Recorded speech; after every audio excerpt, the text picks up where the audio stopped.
সচিবালয়ে চতুর্থ দিনের মতো আজও বিক্ষোভ শুরু করেছে কর্মচারীরা। আজ মঙ্গলবার বেলা 11টার দিকে সচিবালয়ের 6 নম্বর ভবনের পাশে বাদামতলায় জড়ো হয়ে সরকারি কর্মচারী অধ্যাদেশ বাতিলের দাবিতে তারা বিক্ষোভ শুরু করে। বিক্ষোভ মিছিলে কর্মকর্তা কর্মচারীর লেগেছে রক্তে আগুন লেগেছে, অবৈধ কালো আইন বাতিল করতে হবে। কর্মচারী মানে না অবৈধকালের আইন, মানি না, মানব না অবৈধকাল আইন। এক হও, লড়াই করো। 18 লাখ কর্মচারী, সচিবালয়ের কর্মচারী, এক হও। আপোষ না সংগ্রাম, সংগ্রাম সংগ্রাম, এই ধরনের বিভিন্ন স্লোগান দিচ্ছে। সচিবালয়ের কর্মচারীদের আন্দোলন কর্মসূচির মধ্যে আজ সচিবালয়ে দর্শনার্থী প্রবেশে নিষিদ্ধ করা হয়েছে। সচিবালয়ের গেটগুলোতে অতিরিক্ত নিরাপত্তা ব্যবস্থা নেওয়া হয়েছে।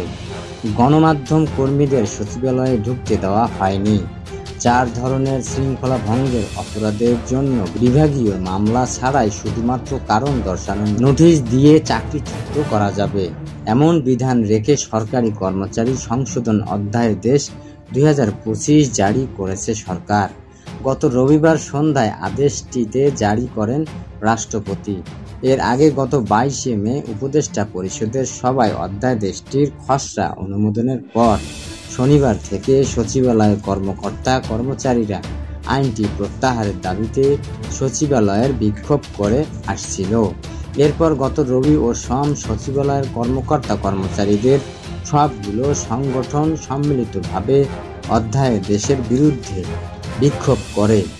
অধ্যাদেশটি প্রত্যাহার না হওয়া পর্যন্ত তারা আন্দোলন চালিয়ে যাবে বলে ঘোষণা দিয়েছে।